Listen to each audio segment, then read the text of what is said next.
ये संसार खुशियां और दुख, सुख और दुख के दो पार्ट के बीच में ये जीवन चलता रहा है।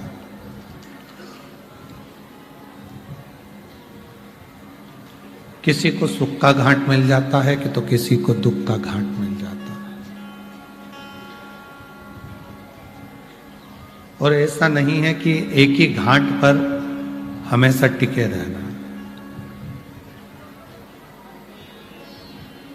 जो सुख के घाट पर है, एक दिन नौका पलट कर दुख के घाट पर जाती है, और जो दुख के घाट पर है तो एक दिन नौका पलट कर सुख के घाट पर जाती है।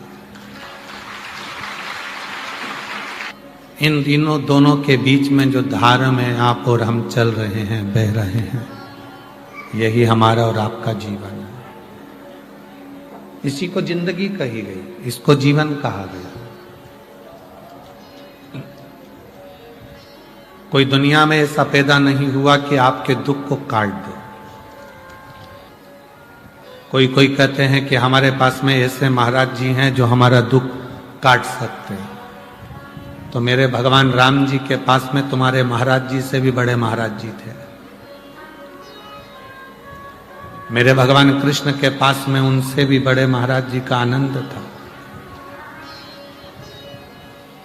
जब इस मृत्यु लोक में आने के बाद भगवान श्री राम जी को भी दुख सहना पड़ा है, इस मृत्यु लोक में आने के बाद भगवान कृष्ण को भी दुख सहना पड़ा है, तो आपको भी संसार में आने के बाद थोड़ा ना थोड़ा दुख तो सहना ही पड़ेगा।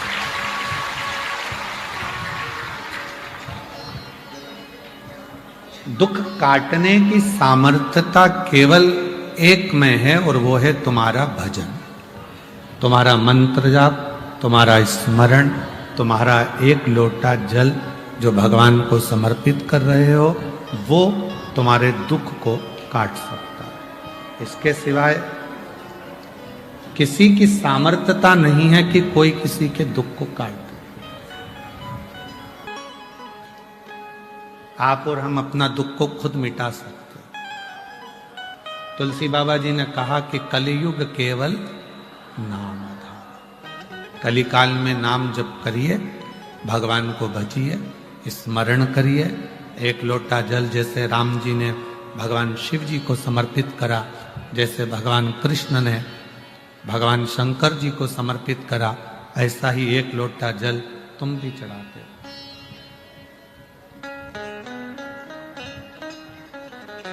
आप भी भगवान की विरल भक्ति में डूबते जाओ, भजन में डूबते जाओ।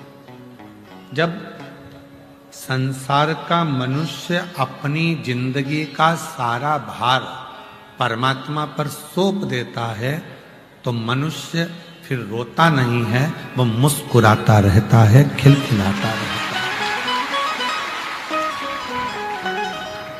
बच्चे को देखा है, छोटा सा बच्चा ऊपर उछालो तो हंसता है, क्योंकि उस बच्चे को मालूम है कि मुझे झेलने वाला नीचे खड़ा है। उस बच्चे को मालूम है कि मैं ऊपर जाऊंगा तो मुझे कोई उठाने वाला, मुझे झेलने वाला अपनी गोदी में झेल लेगा, उसको मालूम है।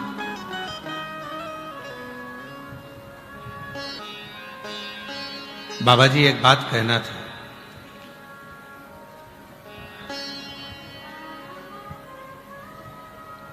हरिद्वार कुंभ पड़ता है, उज्जैनी कुंभ पड़ता है, नासिक कुंभ पड़ता है, उत्तर प्रदेश के इस प्रयागराज की भूमि पर कुंभ पड़ता है। सारे जितने प्रदेशों में कुंभ पड़ता है वो 12 साल में एक बार पड़ता है, पर यहां कुंभ जैसा नजारा प्रयागराज की भूमि पर हर साल पड़ता है। कोई कह दे कि नहीं साहब ऐसा, नहीं साहब वैसा, तो हम तो कहेंगे कि दुनिया के जगह पर भले कुंभ का नजारा होता हो, पर माघ मेले का नजारा भी किसी कुंभ से कम नहीं होता है। कोई तुमसे कह दे कि मेरे पास आकर बैठ जाना, मैं तुम्हारा कष्ट मिटा दूंगा, व्यर्थ की बात।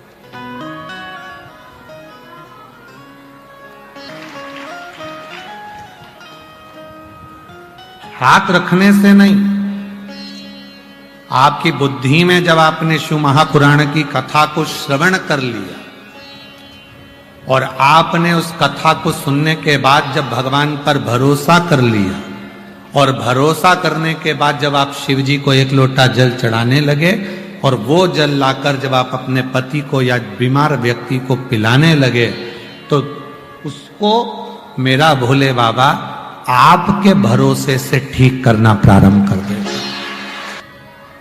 केवल एक बार हमको देख लो, और गुरु होता ही ऐसा है, करुणा की दृष्टि से जब देखता है, उसके नैनों में जो शिव समाया हुआ होता है, वो शिव की दृष्टि उस भक्त पर पड़ती है, तो अपने आप उसके दुखड़े मिटना प्रारंभ हो जाता है। केवल देखिए, आपके देख लेने पर, आप अगर देख लोगे, केवल देख लेने पर भी मेरा दुख समाप्त हो जाएगा, मेरा कष्ट मिट जाएगा।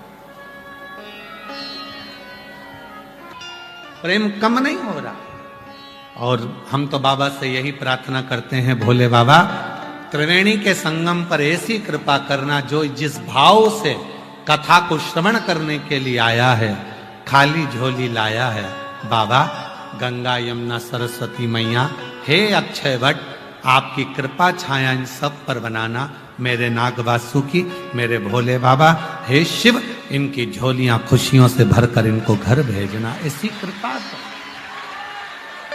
और बड़े प्रेम। और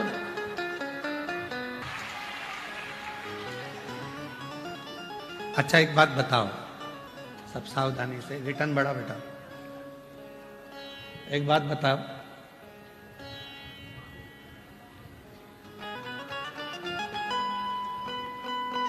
जब विश्वनाथ तुम्हारा हो जाएगा, तो विश्व का ऐसा कोई सुख है जो तुमसे वंचित रह जाएगा?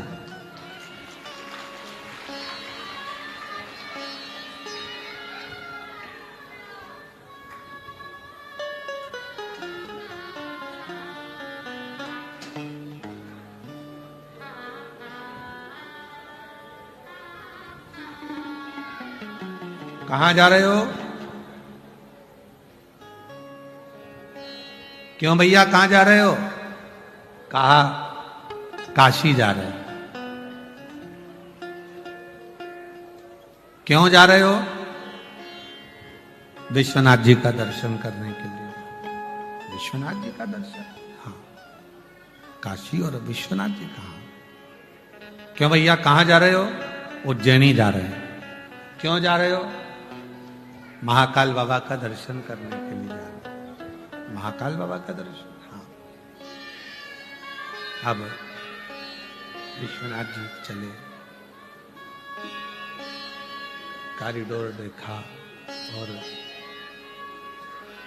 कॉरिडोर को जब देखा तो उस कॉरिडोर को देखकर मन कॉरिडोर में लगा, मन कॉरिडोर में लगा। विश्वनाथ जी के पास में जाना था, मन पूरे कॉरिडोर में लग गया और विश्वनाथ जी के पास जाकर मन को लगा नहीं पाया। उज्जैनी गया। कहाँ गए थे? महाकाल। ये चल नहीं रहे हैं बक्से। महाकाल कॉरिडोर का दर्शन किया, महाकाल तक पहुंचा, मन नहीं लगा। मन लगना था परमात्मा, चित्त लगना था परमात्मा, और जब मन चित्त परमात्मा में नहीं लगा तो व्यक्ति फिर सोचा कि मैं आया इतनी दूर, पर मेरा मन, मेरा चित्त लगा क्यों?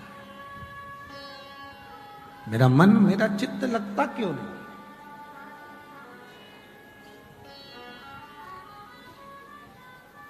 आपका समर्पण शिव के प्रति कितना है? कितना है? रामचरितमानस में एक लाइन आती है कि राम जी, भगवान श्री राम जब सोते हैं तो सोने से पहले अपने गुरु, माता पिता और महादेव का स्मरण कर कर सोते हैं।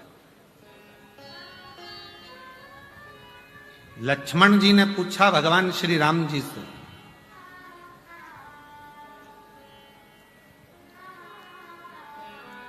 सोने से पहले किसका नाम लेना चाहिए? तो कहा देवादिदेव महादेव का।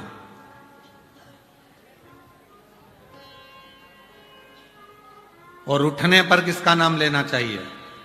तो भगवान श्री राम जी ने कहा श्री हरि का। जागो तो हरि को जपो और सोने से पहले हर को जपो। जब हरि और हर के मिलन का दिन निकलेगा, रात निकलेगी, तो तुम्हारे जीवन में सुख और खुशियां अपने आप आती चलेगी। तुम्हारे जीवन में सुख भी आएगा, खुशियां भी आएगी, आनंद भी आएगा। हरि और हर, ये दोनों का स्मरण आपके जीवन को सुख प्रदान करना प्रारंभ कर देगा। हरि और हर। शिव कथा कर रही है, भगवान शंकर का चरित्र कर रहा है, शिव महापुराण की कथा कर रही है, शिव तत्व कह रहा है।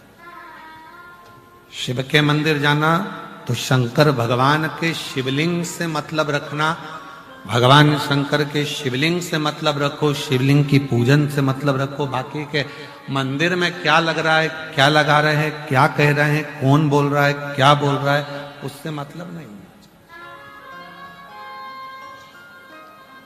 कथा सुनने के लिए आए हो, कहां बैठे हो? रोड के किनारे बैठे हो कि नाली के किनारे बैठे हो कि गटर के किनारे बैठे हो? गंदगी देखी क्यों रहे? तुम्हें तो बैठकर बाबा की कथा का रसतत्व ग्रहण करना। पीछे के दरवाजे पर आकर आवाज लगा रहे हो, चिल्ला रहे हो, या आगे के दरवाजे से आने का प्रयास कर रहे हो? बिल्कुल नहीं। आगे बैठोगे तभी शंकर जी मिलेंगे क्या? अरे बोलो तो जम के। या भगवान शंकर की कथा में सब। और अगर आगे बैठना ही है तो ये जो 5 दिन से आसन संभाल कर बैठे हैं, तुम तो 1 दिन के लिए आए हो, ये 5 दिन से जो जगह संभाल कर बैठे हैं, आप ऐसे आकर बैठो।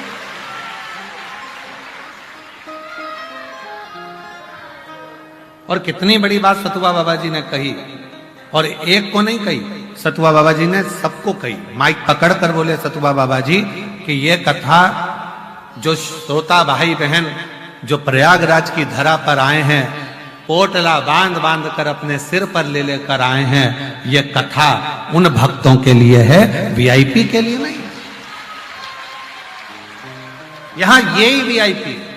सतुआ बाबा जी माइक पर 3 बार 4 बार आज भी बोले कि ये कथा सबकी है, आप इसको अव्यवस्था ना करें, धक्का ना दें, दरवाजे पर भीड़ ना करें, तुम्हें जहां जगह मिले वहां बैठो। और बाबा जी ने कितनी सुंदर बात सतुआ बाबा जी बोले कि ये वो धरा है, प्रयागराज की भूमि वो भूमि है, ये तो त्रिवेणी का घाट है, जहां बैठोगे वहीं पंडाल है, जहां बैठोगे वहीं कथा है, जहां बैठोगे वहीं आनंद है।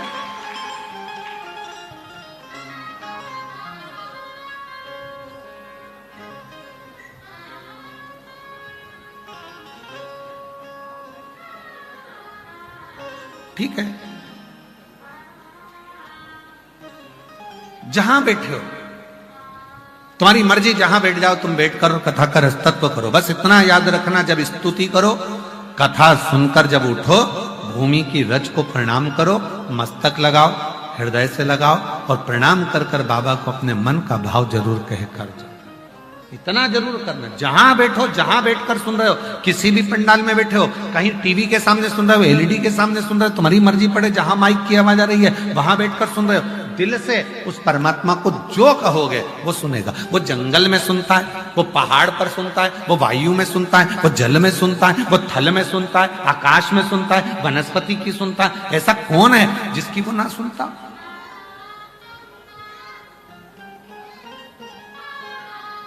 ऐसा कौन है जिसकी वो ना सुनता? सबकी सुनता है। तो क्यों ना सुनेगा वो, क्यों ना सुनेगा? ले आपकी कृपा से सब काम।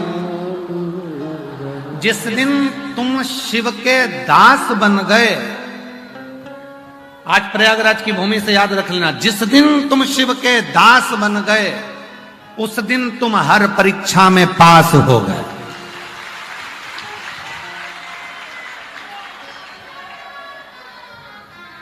किसके दास? शिव के। फिर कोई परीक्षा, संसार की कितनी भी परीक्षाएं, दुख आएगा, तकलीफ आएंगी, कष्ट आएगा, बीमारी आएगी, रोग आएगा, सब कुछ होगा। शरीर मिला, काहे के लिए मिला? पहले तो ये विचार छोड़ दो कि तुम्हारे पास में दुख तकलीफ नहीं आएगी, आएगा, सब आएगा। क्यों? शरीर ही नहीं देता भगवान ने, तो मनुष्य का शरीर दिया काहे को? ऊपर ही नहीं रख लेता, देकर भेजा ही काहे को है? जाओ पहुंचो, चलो।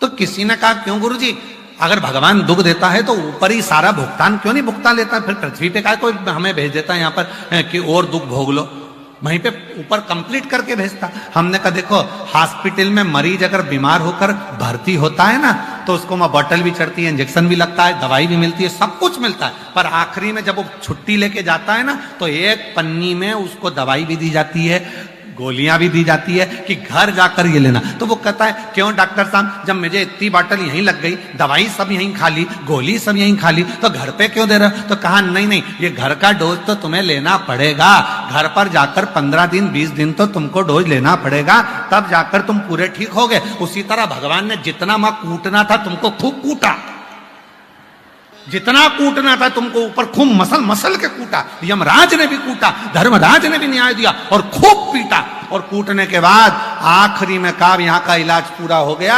हॉस्पिटल से छुट्टी करो, इसको नीचे भेजो। तो क्या दवाई? तो क्या इसके नीचे भेज दो, इसके कर्म पर दवाई लिख दो, और कर्म पर दवाई लिखकर भेज दी। जैसा तुमने कर्म करा था उसके अनुसार थोड़ी बहुत दवाइयां तुम्हारे सबके अपने सबके जीवन में लिखी है। किसी को कोई दुख मिलेगा, किसी को कोई दुख मिलेगा, रोना मती, सोच लेना हॉस्पिटल से छुट्टी करी थी तो दवाई तो खाना पड़ेगी, थोड़ा बहुत तो भोगना पड़ेगा ही, संसार में आयो थोड़ा बहुत तो निकालना पड़ेगा। ये कर्म का भोग तो मनुष्य को, और केवल आप नहीं, संसार का जितना भी बड़े से बड़ा साधु क्यों ना हो, सन्यासी क्यों ना हो, तपस्वी क्यों ना हो, साधक क्यों ना हो, उपासक क्यों ना हो, गृहस्थी क्यों ना हो, पक्षी क्यों ना हो, पशु क्यों ना हो, जलचर क्यों ना हो, थलचर क्यों ना हो, वायुचर क्यों ना हो, संसार का ऐसा कोई व्यक्ति, कोई जीव पैदा नहीं हुआ जिसको भोगना नहीं पड़ा। लिखकर आया है, छापा लगा है, आकर भोगना तो पड़ेगा। तो इसमें घबराना नहीं, क्या करना है अपने को? तो अब जब भाग्य में लिखी